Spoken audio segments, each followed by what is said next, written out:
You go through who's paying royalties and who's not.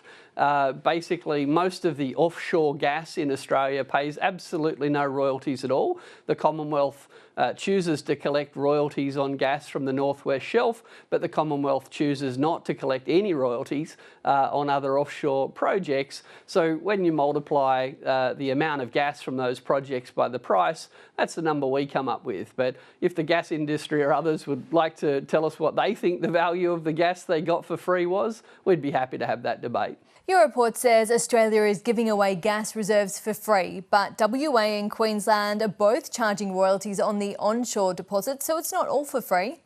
That's right. So this is the point, that we know how to collect royalties. The West Australian government does it, the Queensland government does it, and indeed the Commonwealth government does it. The Commonwealth does collect some royalties from one project on the North West Shelf. It's just decided to not collect royalties from the other.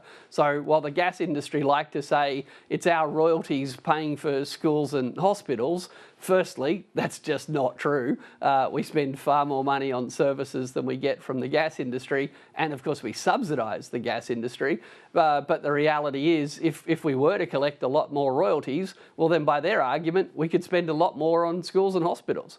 When it comes to the federal government, it administers the Petroleum Resources Rent Tax on 6 of the offshore gas projects mentioned in your report. It is collecting some revenue.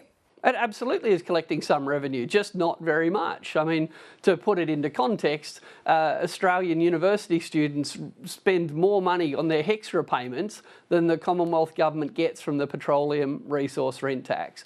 Countries like Norway, Qatar, Saudi Arabia, they tax their gas industry far more heavily than us. They still have a gas industry, but they also have much higher levels of spending or much lower levels of other taxes. Australia's got the worst of both worlds. We're one of the biggest gas exporters in the world, but we're collecting trivial amounts of tax from things like the PRRT. And then, of course, we have enormous companies like Exxon that have literally never paid any company tax here in Australia. Do you think there's a risk in changing the royalty regime? It could deter gas investment in Australia.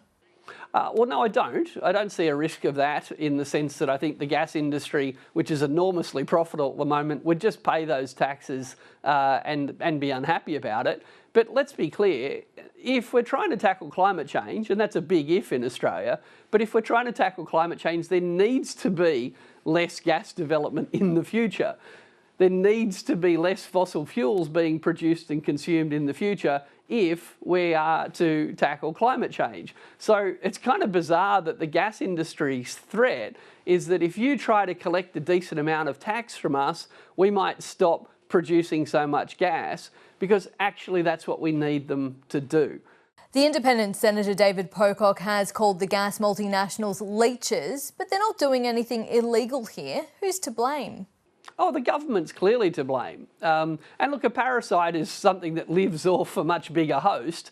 And clearly the gas industry is extracting our gas and then, selling it for its profit. Now, that's a great deal for them. Hats off, well done gas lobbyists, well done whoever's doing their public relations and their government relations. It's spectacularly effective.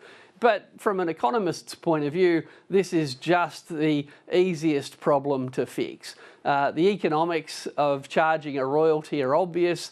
The economics of having a petroleum resource rent tax that works are obvious. The politics are great. The Australian public overwhelmingly think that foreign gas companies should be paying us when they take our gas out of our ground. You're calling for an inquiry into the management of gas and an overhaul of the gas royalties charged. If it's so politically and economically easy, why hasn't it been done already? Oh, because of the inside pressure of the gas industry, obviously. The Australian public thinks that the gas industry should be paying for the gas. The economists think we should be doing it. There's plenty of examples internationally of countries doing it.